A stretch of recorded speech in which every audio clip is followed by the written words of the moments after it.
Welcome back to On the Road podcast brought to you by Road Freight SME Summit. My name is Florence Musundwa, the convener of the Road Freight SME Summit.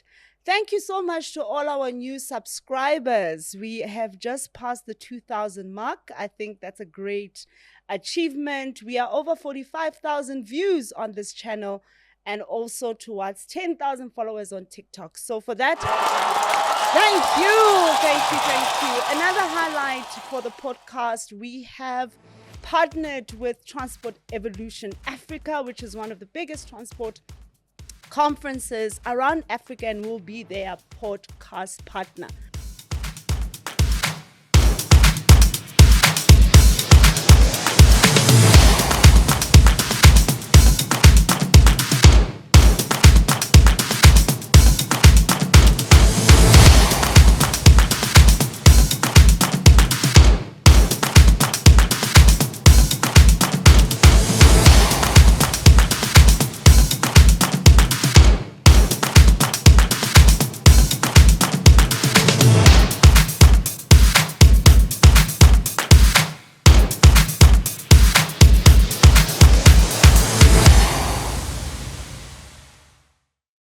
With that said, as you can see the set, it is all teal and turquoise. We have a new series starting where it is sponsored by FNB, which is the fleet card division, and we'll be chatting to some of their clients. But before we start, here's a video about FNB.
As you can see, and you have seen the video, we will also want to thank FNB for believing in the podcast and also the work that we're doing and also supporting their clients.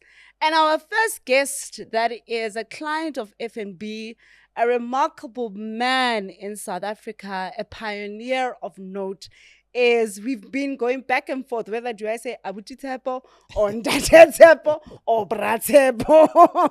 But Abuti Tepo, the founder and the CEO of Brima. Welcome, sir.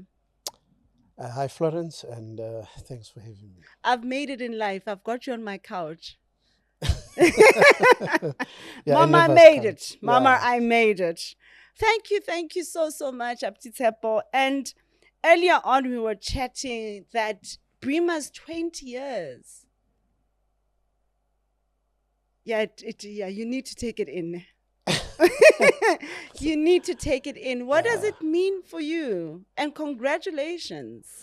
It means I'm getting old. It means it's time for me to go. It means I'm beginning to feel more like part of the furniture now. In your own business. Yeah. We create legacy businesses, not for us to have longevity, to say I'll be there forever. In actual fact, had it not been of COVID, I probably would have been long gone. I had to extend my stay because I needed to get the business through a survival mode. Yeah, but it means that it's time to pass the baton. I've already served the notice to the board to say they need to spend this year looking for a replacement, and hopefully they'll start working on that journey. Oh, wow. How does succession planning feel like for you? I think more than anything, it's not a lot of times where we see Black-owned businesses and that are really, really intentional around succession planning and to make sure that they're building legacy business. How does it feel like when you're saying, I have to leave now? Sad in a way, but excited to, with the fact that you've grown you've grown the business. The turnover is looking quite well. Jobs have been created. You can see the vehicles on the roads. People are reminding you that the brand is visible, the brand is there.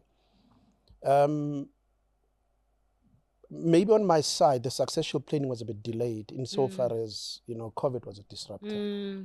But in other position, the plan was there.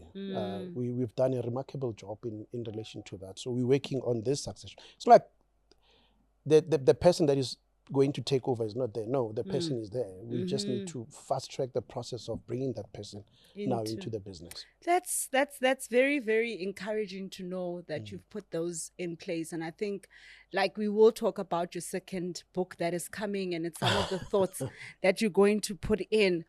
For people that do not know Brima, Abditsepo, you have quite a very broad and large, I would say, digital footprint around the story of Brima. So I will encourage you to Google it and to learn more about this young man, I would say, from Davidton that used to like BMX bicycles and was inspired by your grandfather that had a tavern. Am I correct? A Shebeen. Isn't tavern Shebeen?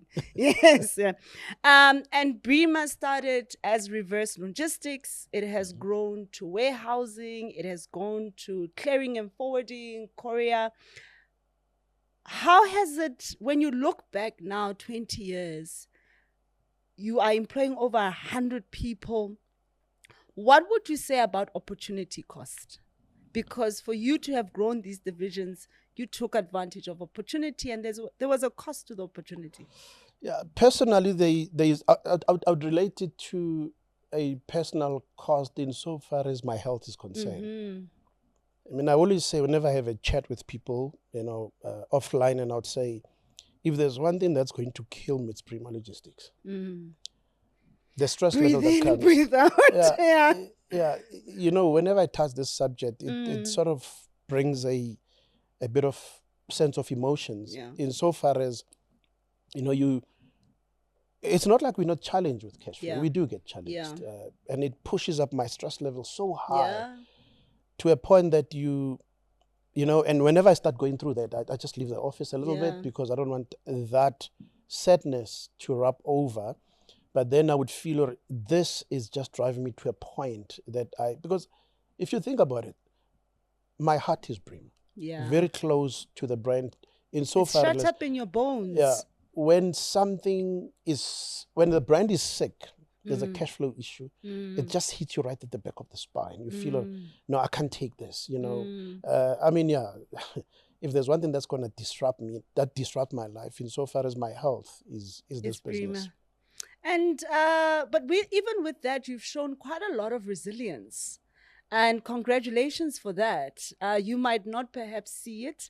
And I'm so glad that you mentioned the health scares and the stress it takes on an entrepreneur, because from the outside, people just see this beautiful truck that most of us, see on the road, and they see clips about you, and it looks like you're some multi-millionaire somewhere in this country, and you are killing it. As I was doing my research, I came across a quote. Not even a quote, but what does the number 20 mean? And I want to bounce it off to you, and I want to find out if it resonates. It says it symbolizes cycles of completeness.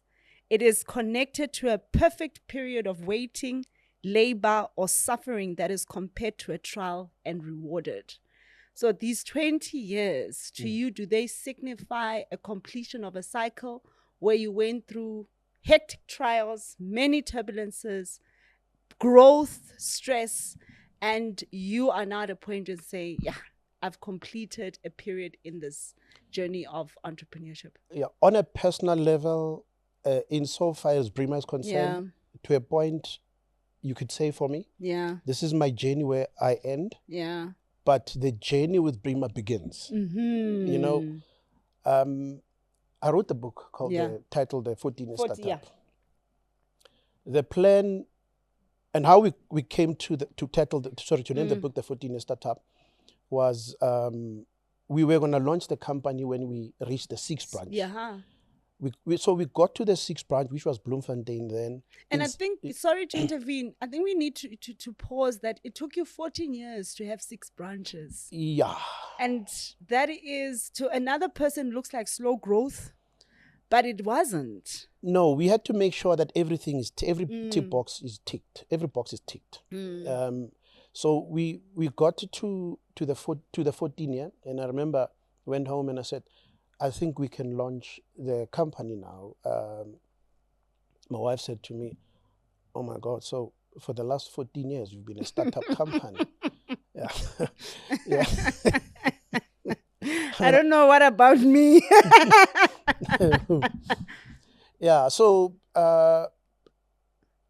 we had to go through that process of ensuring that, you know, everything is ticked and the brand grows without rushing it. You know, remember we putting up a long-term process here where it's gonna grow. I mean, we're talking of your 100-year-old brand like your UPS. UPS, I don't know, without mentioning that, but I just have to mention this guy's had a long-term and a global strategy. Vision, you know? as well. Yeah. No, that's great. You, in one of your interviews, you mentioned 4 key books you like, and Good to Great is one of them by Jim Collins. I've happened to read the book myself, and I'm going to mention some of the quotes from the book, and I would like you to just reflect in these 20 years and also draw out some lessons from building a logistics career business. So he says, good is the enemy of great. What is your take now when you look into Brima and that quote that says, good is the enemy of great? We did a whole session around this book, Good to Great. We bought about 5 copies. We had to sit down and say, okay, we've got a bus. Who's the bus driver? And my staff, all of them said, no, you are the bus driver. And I said, no, we are all bus drivers. Okay, maybe for now, yes. But for us to be able to achieve greatness, we've got to all be bus drivers. You got to all check where I'm going wrong and then correct me. Can you imagine a bus where all people are bus drivers? We've seen ourselves moving, and I'm being honest, we were just a good company. We moved from good to great, insofar as understanding that everybody inside has to be a bus driver versus. So, and then you'd have a challenge with regards to what about great staff, staff members who are not good, who are not great in the bus. Yeah. And unfortunately, we have to stop. But before we stop and get them off, we have to engage with them, try and coach them. You know, there's others that you will change and become great. There's others who won't be great. You just have to offload them. He further, another one, he says, confront the brutal facts, yet never lose faith.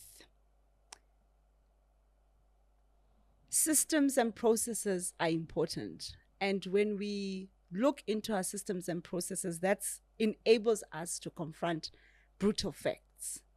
And you are a client of FNB. You use one of their products being Fleet Card.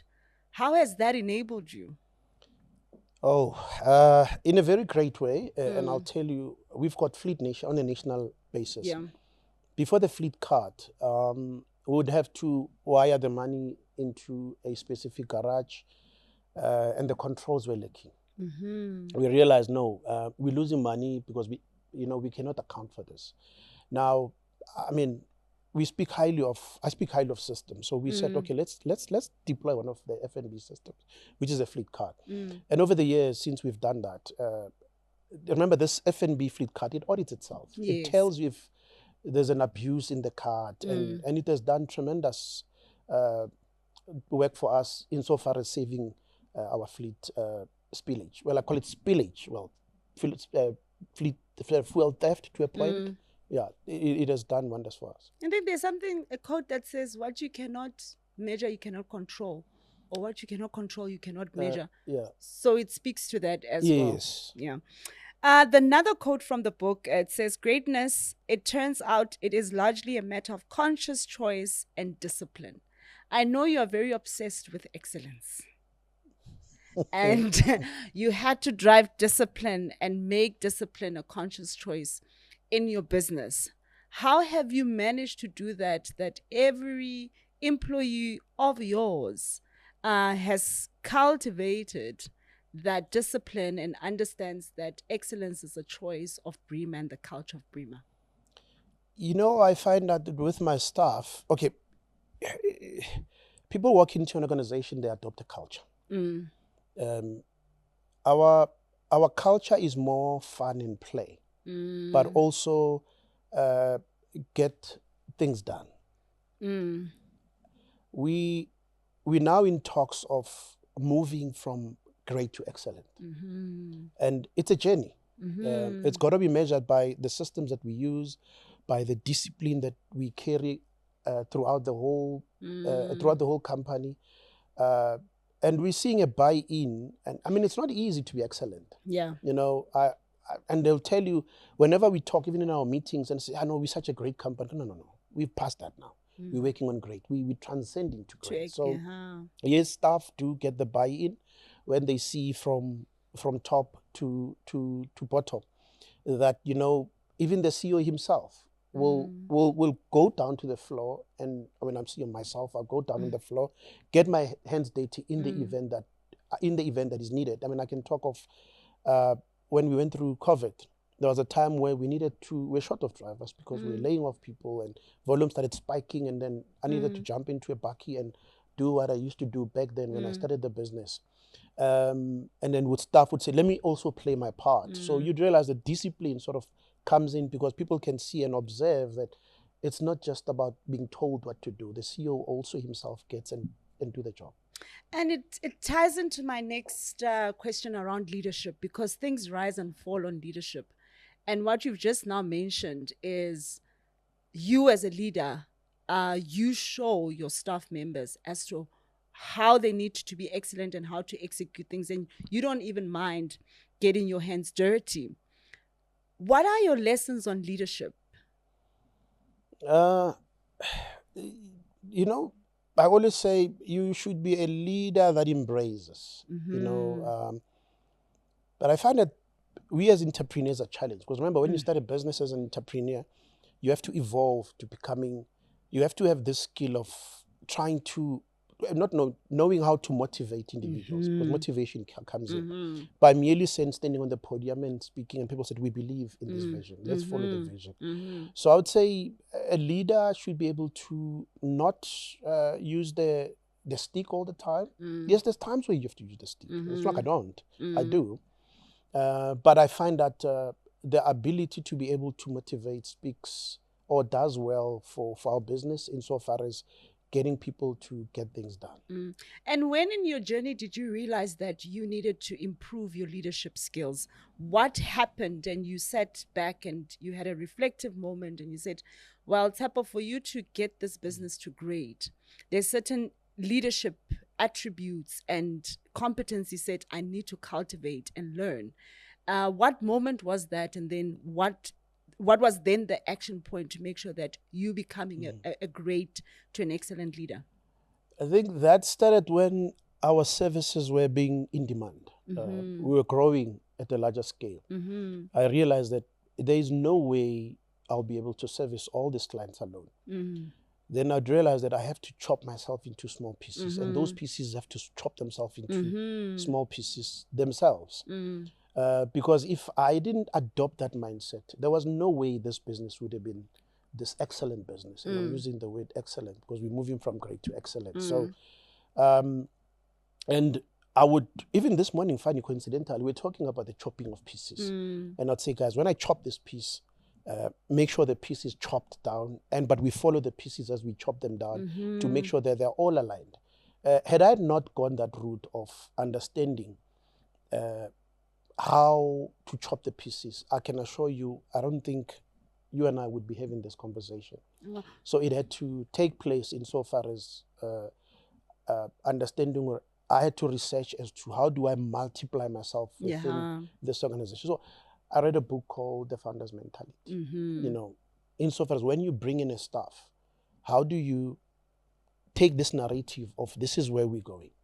How do they buy in where you're going? And I find it is quite easy by just merely communicating. And when people see the end results, they follow through. Hundreds. And where you are now, it's not obviously where you started. And you and I know that when we start off, whether is it by year 5, year 6, it's very difficult to afford skilled labor. It's very difficult to have the cash flow for you to pay people or hire people with certain qualifications because you're just growing. How did you navigate that? Because Brima, yes, it's got a great leader, but it also has a great team, and you had to invest in finding the right people. And I'm asking this because I know a lot of times, people like cheap labor, and it has its cost. So how did you navigate it? When did you say, you know what, let me just pull back? Yes, I can make more profit, but I'll rather invest in having the right people from an attitude and also from a qualifications perspective. We groom our own. That's what we did here. And I'll tell an interesting story. We don't hire drivers, or we don't recruit drivers. We recruit trainee drivers. So we recruit assistant actually. So we've got A, B, C squad. So the A squad is the C squad is your entry driver, your entry assistant. And then you become a bucket driver. And then you become a truck driver. So that's how so none of the drivers we've never recruited a bucket driver and a truck driver. They've always started from the bottom. Now, if you look at my board of directors, well, the same thing goes further down. My financial director was my receptionist. Oh, wow. She's been in the business for 15 years. My sales and marketing director started as a receptionist. She's gone as far as upgrading herself. I mean, she's busy with her MBA now. My operations director was just my operations manager. He has gone and upgraded himself as well. So if you can't afford the skill outside, then grow yours. And sometimes we even crack a joke, and I'd look at when we do payroll, and I'd say to my financial, did you ever imagine that you'll be earning this much money in this business? Because they were a receptionist. The receptionist says no. So, but what I like about them is that they've allowed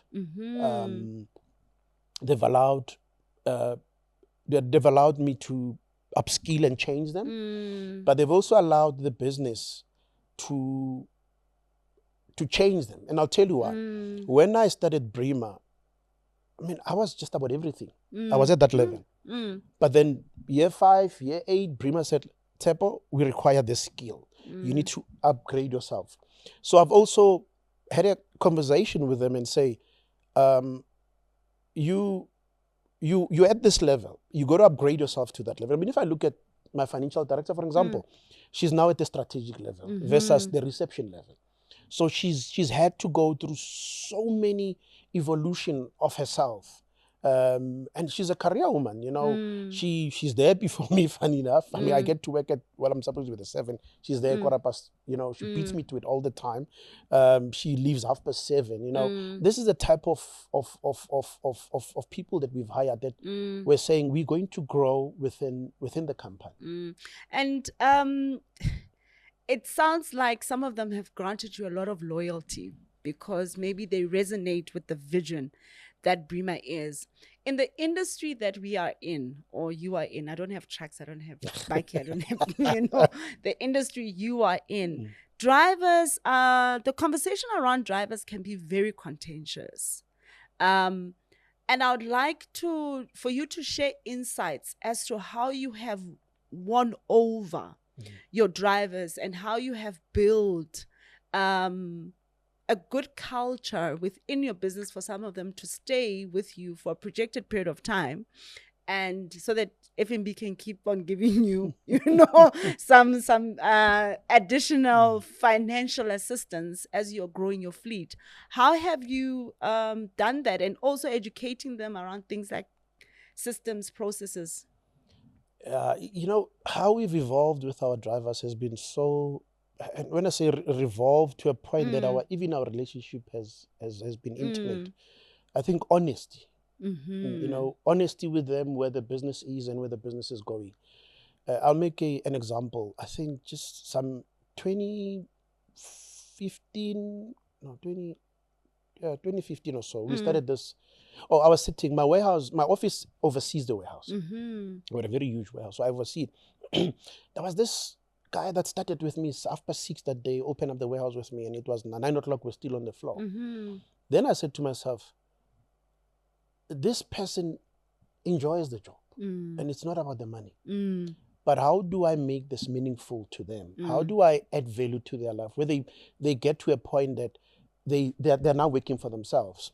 So I went home and I said to my wife, I relate the story to my wife, so then you can make it worthwhile to them. So what can I do? Should I give them another bonus? He said, no. I want to work for you. Yeah, invite them on a dinner table. I said, what do you mean? She said, well, give them shares. You own 100%, we own 100% of the business. So why don't you give 10%? So, I mean, it was a huge transaction to do. We worked on it 2019, just a month before COVID. The transaction went through. My staff are now part and parcel of 10%. They own 10% through a trust called Bokamoso.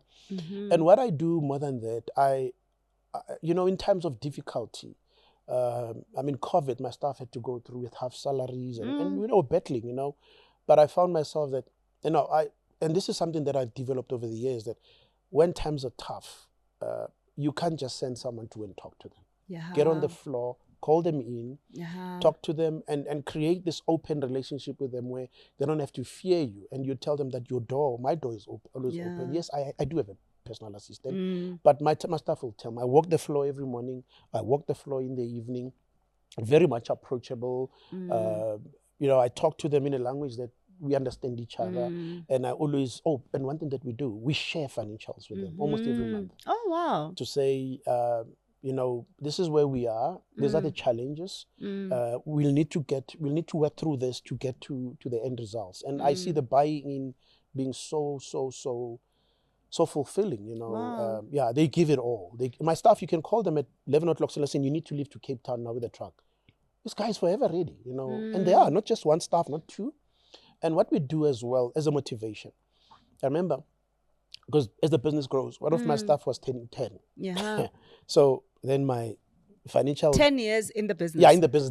Then. Now he's probably 18 now. Jacob is 18.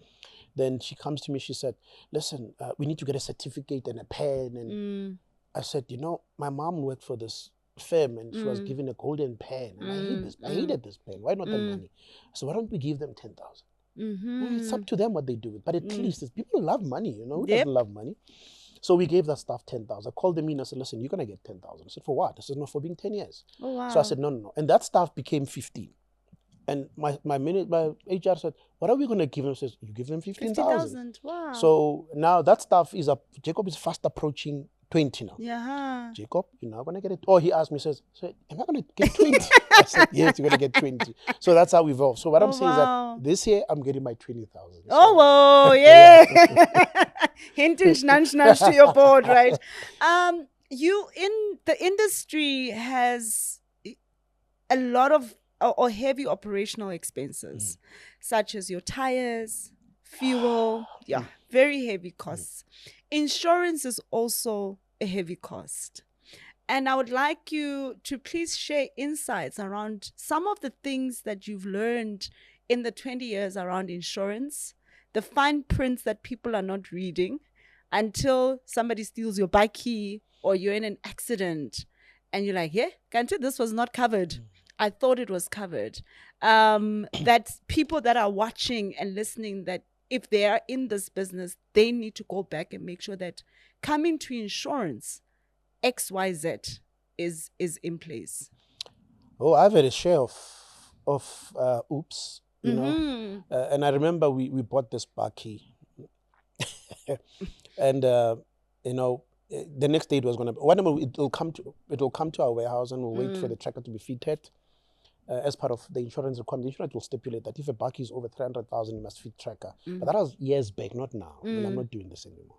So we're sitting, and then there was, and I think it happened at the speed of a lightning. And there was this client who wanted the service rendered, and there was just that bakkie that was new and no tracker. Oh. And I just said, get that bakkie quickly, go and make sure that we deliver this parcel on time. Driver jumped, not the driver's fault, my fault. I should have known better then.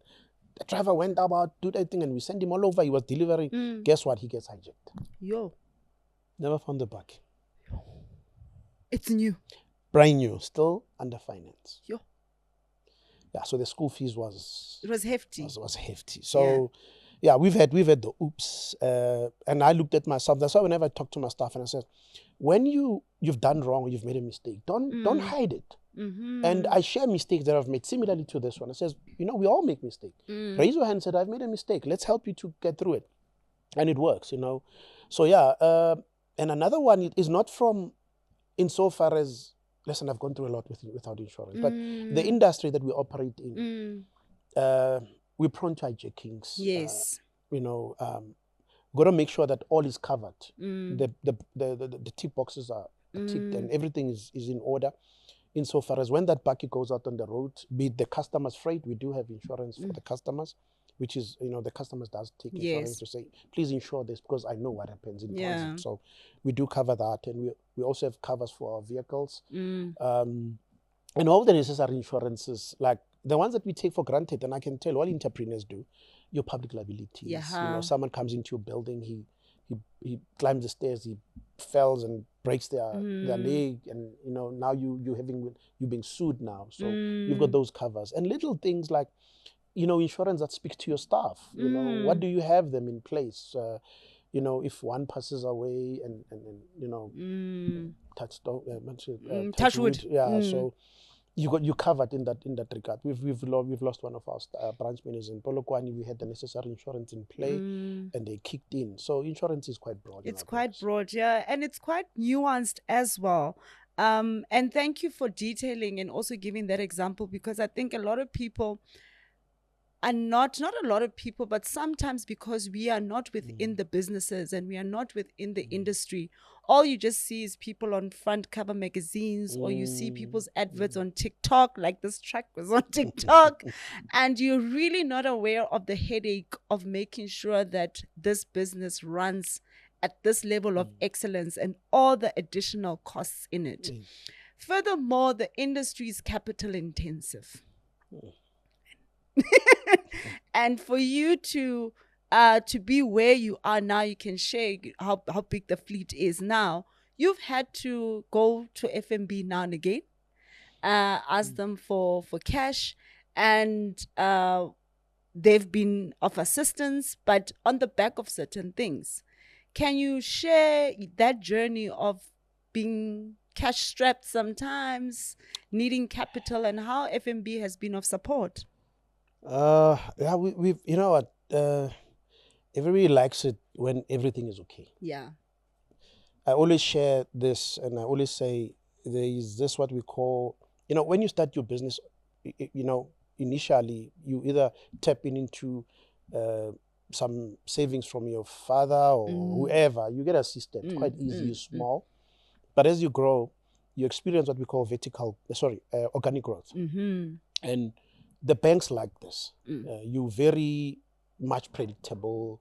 You also know your numbers. You know what's going to be your turnover year end. You're predictable. And as you face with this organic growth, you face what we call a vertical growth with a tailwind. Tailwind is like a plane saying, I'm leaving Cape Town, I'm flying to Joburg, we've got a tailwind, will be 15 minutes earlier. So banks like it, but they're a bit cautious. But your venture capital like you because you're aggressive. Turnover is just climbing. It's just something else. But the banks are prone to that, especially if you've gone through organic growth, and they'll open up. I mean, we've seen it with FNB. When we're growing, where they had to fund, because you'd go and do a deal with FNB. We don't purchase one vehicle. We purchase, say, 30 vehicles, 20 vehicles. They'll say, we'll give you an order for 20. There's, say, 15 million. Go and purchase a vehicle, but draw down on this. So as you experience this. But the one that, banks tend to have a problem with is okay, no, maybe let me talk COVID. So we went through a vertical growth with tailwind, and we started going vertical down. That's COVID there. The banks were cautious now. But yes, came to the party and say, we'll give you some COVID loan to cushion you. It worked indeed. And money has been paid off, a lot of money. And then when you start climbing again, maybe having gone through a vertical downward where you're about to crash, but you somehow miraculously you're now climbing again. Remember, you got now what we call negative equity in the business. Now you've got losses of 2 years or so. It's been tough. You're growing, but you've got this upward wind. It's like they're forcing you down. The wind is forcing you. Go to the bank. You say, listen, I'm growing now again. The bank says, but you got that negative equity. They're prone to say no. And I always encourage, find another way within the bank itself. Find another door. Because what's more than likely, someone would say, okay, let's not look at the financials. Let's do a deep dive. I've seen it with FNB. They came. I mean, FNB, we started with FNB. We still bank with FNB since from day one. So for the last 20 years, we've been with FNB. So they would do a deep dive, sort of, because FNB was started by entrepreneurs. You look at it if you research into it, they would say, no, can we now not look at the financial aspect? There's still this entrepreneur called Tebo here who believes in this vision. Let's go and see what is that we can find. But you need to impress upon them insofar as this is what we're doing, this is what we went through, this is what we're going to do differently. And believe you me, they'll say, okay, you want the 30 vehicles, we're not going to give you 30, we'll give you 3. You take that, you start building a relationship with them, and eventually you approach them again. That's what we're going to be approaching them for a fleet of about 30. 30. And this is going to get your fleet to how much if you get the 30? We'll be jumping over 100. I'm losing count now. I like that. That's such nice growth. Like, I'm not sure, I'm not sure. There's only one I'm in control. Okay, the entire fleet, I'm not sure. Well, I get the numbers, but then it keeps you'll on be changing. you'll be above 100. Yeah, we are. And we're talking national, just about every province in the country. Yes. The only one truck that I know that I control. They control everything. I don't. This one they don't control. You control your first truck. Yeah, the only that one is mine. You control the first truck. I'm so glad to hear that over the years, at least your bank or FNB has been a great partner for you. Disciple, what would you say to that entrepreneur now facing vertical growth with a tailwind, without knowing that there could be a turbulence? And the male ego, I won't say a woman, they bubble, but they think this thing, it's there. And you have seen vertical growth with the tailwind. You've seen turbulence. You've gone into ICU. And you speak very openly about it. You have fallen into depression. You and I have had the same issue about sleeping pills. What would you say to that entrepreneur now that and they're not aware that, or they might be blindsided by this growth and not prepare adequately of the journey ahead? Yeah, well, I've gone through that as well, where vertical is there with a tailwind, you're enjoying yourself. And you wouldn't know what lies ahead up until you're there. So I've paid my school fees. So I do engage with entrepreneurs. I do a lot of engagement sessions. I get called in to say, tell them what lies ahead. And I engage them and I tell them, guys, keep the money just for rainy days, because it's going to come, whether you like it or not. There's no plane that said has never gone through a turbulence. They all go through a turbulence. Keep it for the raining days. And I do an engagement to say, bear in mind, this is not your money. You are a natural person. Your business is a juristic person. Just because the business has R1 million doesn't necessarily mean that you've got R1 million. And I've seen others just tapping in like easy, and I'm glad to say that's a skill, or that's something that I saw earlier in my entrepreneurship days, where I had to, like now I don't do payments in my business. I just sign requisition. I'm not in control of the bank. Well, I know what's in the bank account, but the financial director runs it with her team. They control the money. They do their forecast. They do their budget. So these are discussions that I have with emerging entrepreneurs. And I would share a narrative and I'd say to them, remember, an entrepreneur is that person that just runs off the cliff and on his way or down, he builds a plane. But you will need that money to finish the plane. You don't want to crash because of you use the money for other things. So yeah, I do on a personal level when I'm off work and not even off work, I would engage with them. Yeah. And what was the key lesson for you? I hear you saying it's important to keep money for rainy days, but also during COVID, that's when you completed your first book. What was that key lesson of this unpredictable COVID and unpredictable turbulence at a personal level as an entrepreneur? Now, this one broke me. This disruptor called COVID, this one broke me. I've never been so low in my life. And I remember I was unprepared for this. And for some reason, we just finished our year end because COVID came in, I think, if I speak under correction, March. March 2020. Yeah. 2020. And I was, this one I didn't see. We just finished our year end. Everything was looking lovely. And the numbers were coming up. No, I mean, the numbers were good. Turnover was good. You know, net profit was good. Everything was looking good, you know, and I was excited. We're doing the deal with staff. You just did a deal with staff. I was quite excited that, you know, and then COVID came and and I remember I tweeted that year when they started closing this. I've seen this thing in the movie. You probably might have seen it, where this country has been shut down and it's like no one walks in the street. Then I'm home now. We've been told that we must sit at home. And I went to my wife and said, please wake me. I'm dreaming. I'm in a movie. Yeah, I just had this company that was doing well. Now it's been taken away from me, you know, by just this thing called coronavirus. Wake me up. My wife looked at me and says, hey, listen, it's reality. Wake up. Okay. So we were deemed essential service provider. Yes. So meaning we could, there were letters that we issued and I was home, but I went into a state of depression. I started jumping into pills. I couldn't take it. I mean, I've worked so hard. You know, I've put my life into my savings. I've cashed in my provident fund. I had literally my life, my investment was in. I took money. Your life. Yeah, I took money from my business, from my house, and I put in because I believed in this, and I knew that one day it'll pay us. Then I was in my bedroom. What I didn't know that my staff were creating what we call a command center. They started going to work, and then my wife called me. My son was at work. My wife said, listen, they're waking. You better go to work. And I said to my wife, no, it's finished. We're all dead. Don't worry, business is dead. We're all going to die. Why? My chances of me surviving are better here than outside. So eventually I was convinced. I got into the car, and I remember I live in Pretoria. I was driving on the R21 towards the airport. I'm not lying. I was the only one on the road. I said, you see, everybody's dead. They are all gone.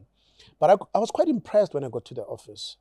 I got in, they were in the boardroom. I didn't even know. There were measures in place where government has put in where, you know, you could apply for this loan and, you know, and they were ahead of me and they were doing it. But COVID was a moment where I was very, very low. I was hurt. It took me a while to get myself together. But I found my staff were sort of pulled me, you know, and I remember when one of my staff, I remember that day. We got so personal in that meeting.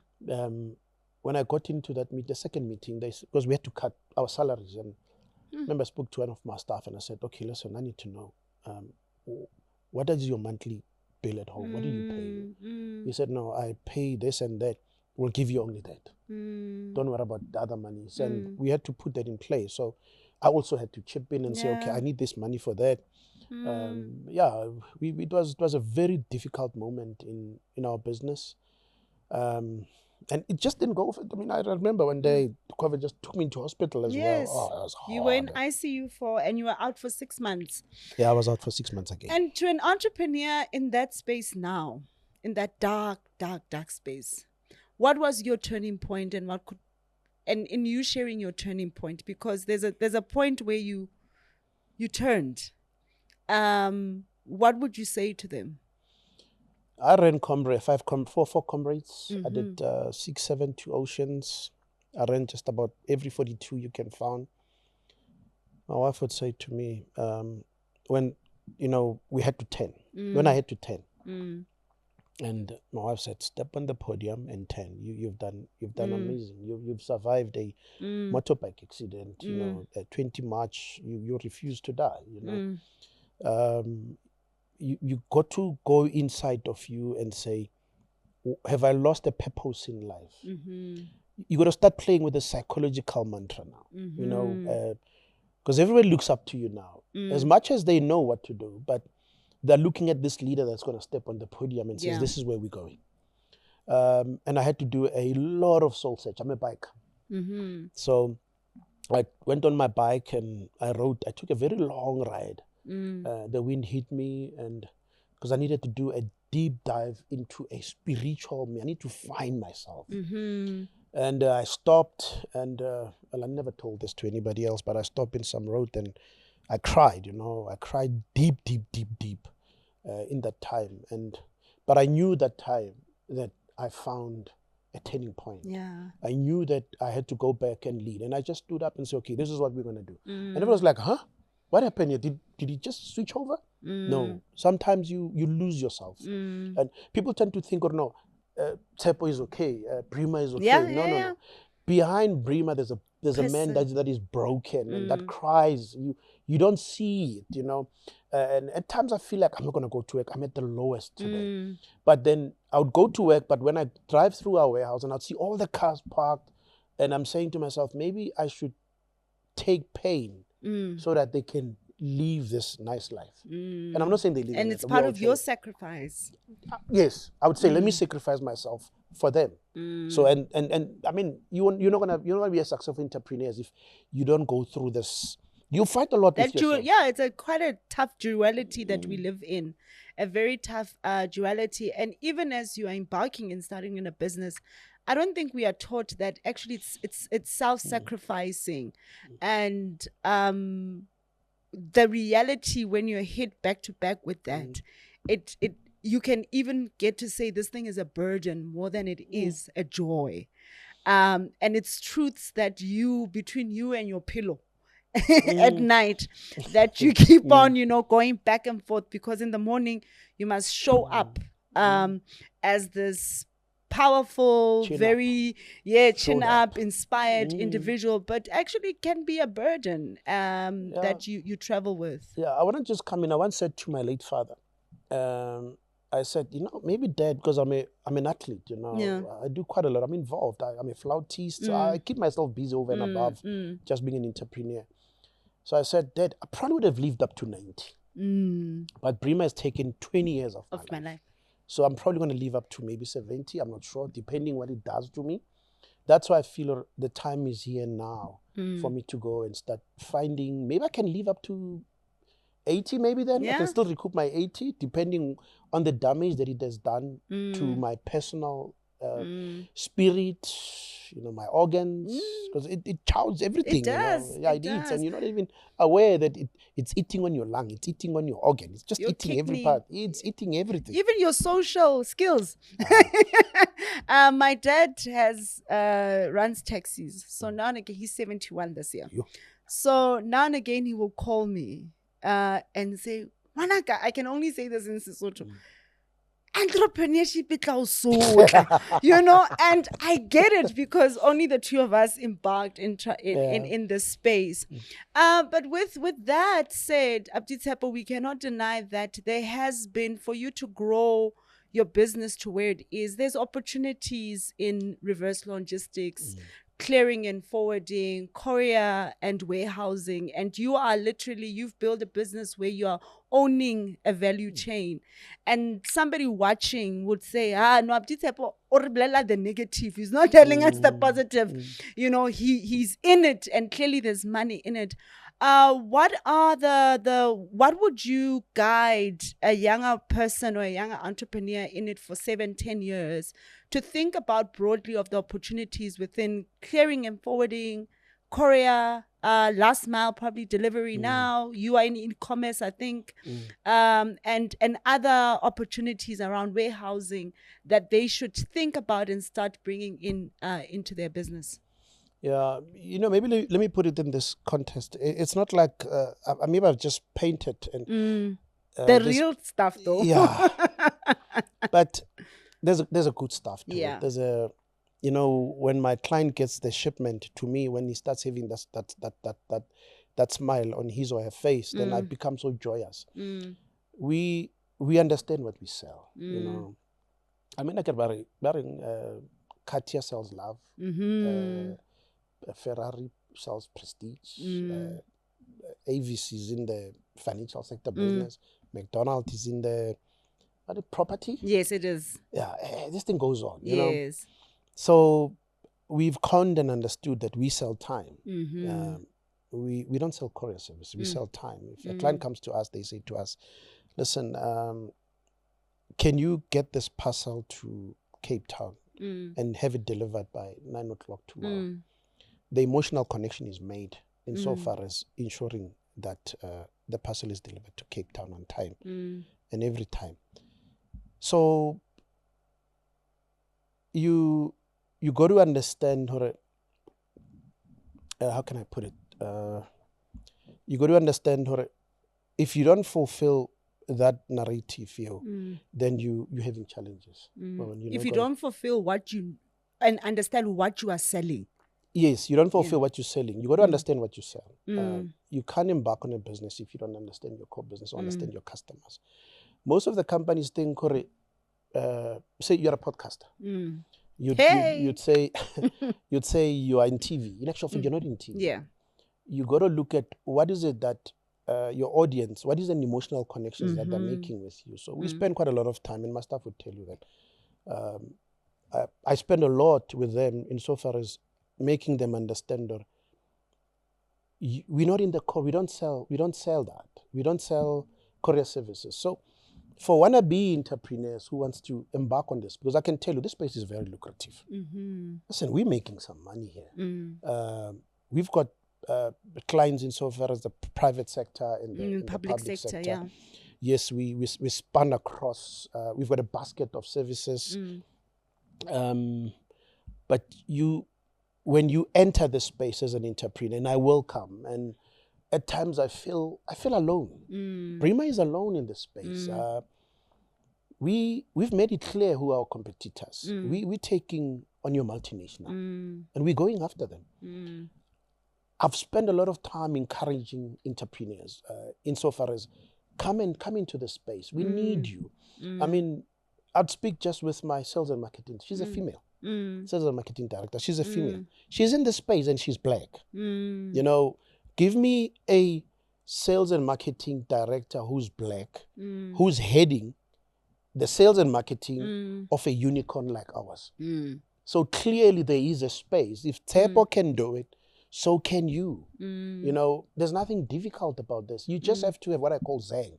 I call it, it's a spirit of holding on. It's a spirit of saying, I'm going to do this and I'm not going to fail.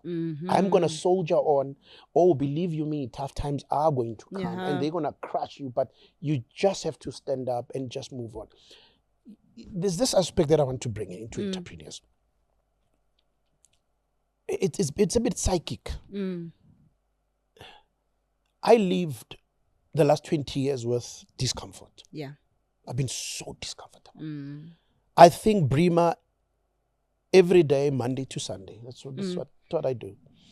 The only time I get to stop thinking this Brima is when I probably sleep. Yeah. But I think in my dreams I sometimes dream it. So I still think about it. You see the color too. Yeah. When I wake up, it's Brima. When I'm talking now, it's Brima. I'm gonna get into my car, it'll be Brima. I'm gonna go home, it'll be Brima. You know, and sometimes I wish I could just get it out and move on and stop. I had to be comfortable with discomfort. So meaning I had to understand that I'm going to leave, I must make discomfort my life. You know, and I'll use an example. A person that is crippled has understood that it's me. And if I could ask that person, how does it feel? Said, I don't feel anything. I'm okay. This is my life. But I'll feel, how would my life be if I was crippled? But that person is fine. So I'm saying, if that person can live and understood that it's okay to live with that, so why can't I live with the fact that I'm also crippled emotionally, psychologically? So I got to find, and I always say, when you're living with discomfort, sometimes you got to switch off from Brima. You have to do something that you love, like you run a 10K. You know, try not to think about that Brima. So what I'm trying to get at is that make discomfort comfortable or a way of your life. And what I'm also hearing you saying, there's ample room to grow in the space. Oh, please. As long as you are comfortable with that, growth is uncomfortable. Yes, that's what I'm hearing you to say. Saying, Brima, what you have accomplished, a young entrepreneur out there that's doing similar services can grow, but they must just be comfortable with discomfort. And what I'm also hearing you saying, you are there to speak to young entrepreneurs. Oh, yes. You are available, to say, this is the systems we put in place. Like, for instance, Fleet Card, it has helped us like this. This is where we have diversified between private sector and public sector. And also, I guess, you being having started as an employee in the industry has given you quite a good foothold around logistics.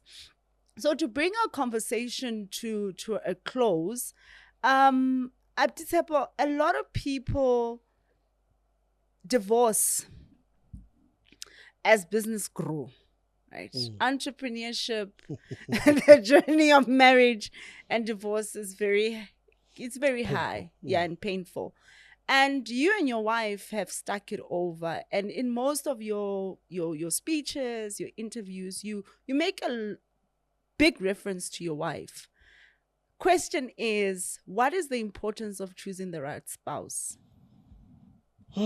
as an entrepreneur? The test would be, and I use this narrative, take your spouse, your wife, or your husband. If you could drive all the way from Joburg to Cape Town, having switched off the radio, and just engaging and talking. In my language, we say, lahle lehlebe, man. And there shouldn't be boundaries. There shouldn't be, in our conversation, I should be saying, when your brother, man, is pissing me off. What in, or when you got to have this conversation, scanner, and then jump from one topic to the other. I mean, I think I've been married. Oh, I'm losing count. My son is junior. Your last born is 20, so it's been years. Yeah, so junior is 30. So we've been probably married for 26. We've been together for 31, I suppose. Yeah. So you got to choose that partner where you would not be feeling intimidated. Now I go home with an idea, and my wife takes it, and okay, she listens to me. She listens, and I talk and I talk and I talk, and damn, I'm thinking this is a great idea. And she comes, she says, okay, and she starts speaking. She flips that idea, makes it 200 times better than that 100 times mine. Then I'm saying, well, why didn't I think of this? Okay, fine, let me go and put it. So you got to have a partner that always has your back. Now you can understand that I source a lot of capital. There's a lot. We married in property. Oh. You can understand. Well, she. I know you are in this thing. Yeah, so she owns half of the business. So you are in it. Yeah. Yeah, she owns half of this business. So she would have to. I can hear people watching now when they're gonna hear that. But no, but she's been there before. Not before, rather. She's been there from start. So, yeah. I mean, the name, says it all. My other name is Brian. So hers is Matit. So it's she came up with the name, not me. Brima. So you can understand when I divorce, you'd say, Judge, I own half of that name. So it's half of my company. M.A. Matit. Yeah. So you have to choose that partner that you could be able to be friends. More than soulmate, Someone asked me, he says, hey, how does it feel to having been with your wife for over 25 years? Do you love her? I said, no, I don't love my wife. I said, huh? No, why are you in this? I said, where I am with her now, it's beyond that. Love, yeah. I've passed love. I've passed soulmateship. I've passed that. My wife knows when I lie. She looks at me and says, okay, now you're lying. Good boy. Yeah. So you got to choose that partner that embrace your, call it, sort of, take your weakness and expand them and put them into something great. Before I would not have been here. Yeah. So my wife said to me when this started, because people would say, Tsepo, please, we want to know how you did it. I'm not a good speaker. I'm a storyteller. You know, I see people speak and they motivate, and nah, I can't do that. I just tell a story, and I'll tell even my staff, don't put me as a speaker, just put me as a storyteller, because I want to tell the story. And then my wife would say, hey, I need to prepare. I'll be there, and she said, no, don't do that. Just go there and speak. Tell them. They want to know Brima. They want to know.